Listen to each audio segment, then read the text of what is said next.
Assalamu alaikum, karibuni Faiza's Kitchen, na leo tumepika shrimps ama kamba, na mahitaji yetu ni hawa kamba ambao nimewaosha, ni wasafi. Kwa hiyo moja kwa moja tutatia chumvi, na kamba hawa ni rahisi sana kupika. Na ikiwa ni mara yako ya kwanza, usisahau kusubscribe, kulike na kushare na wenzako. Kwa hiyo kamba hawa mimi pia nimetumia na yogurt ambacho ni kijiko kimoja. Okay, alafu nikapia tia kitunguu thomu na tangawizi niliosaga kijiko kimoja cha chai.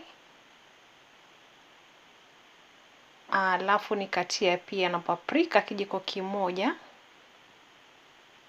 cha chakula. Pia nikatia na black pepper kijiko kimoja cha chai. Nikatumia pia na cayenne pepper kijiko kimoja cha chai.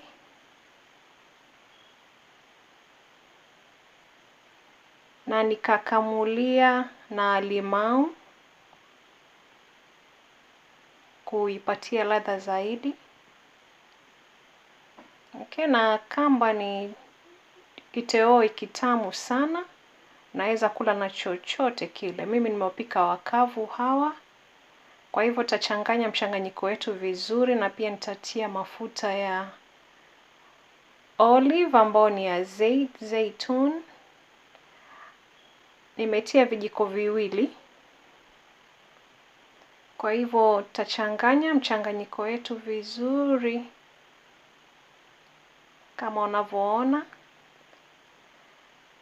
Okay, kisha tutafinika kwa muda wa dakika 15 hivi ili spices zetu zipate kuingiana na kuipatia ladha zaidi shrimps wetu. Baada ya dakika 15 tutaweka kikaango chetu kwenye moto. Kikipata moto tutatia kamba wetu hawa ambao ni shrimps, tutawatia ndani ya kikaango.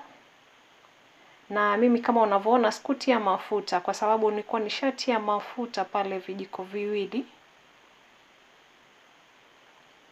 Kwa hiyo tutawafinika kidogo wajipike, tutawafungua tuangalie jinsi walivyo. Tutaendelea kuwapika kidogo kidogo. Finika moto mdogo mdogo ndio ili wasipate kuungua. Okay, kama unavyoona wanaendelea vizuri kubadilika rangi, na tutatia na cilantro kupatia harufu nzuri zaidi.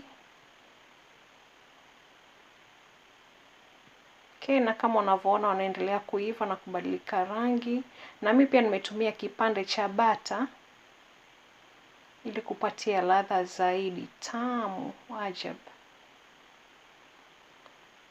Okay, ukipenda mapishi haya na wewe usisahau kupikia jamii yako nyumbani ama kujaribu.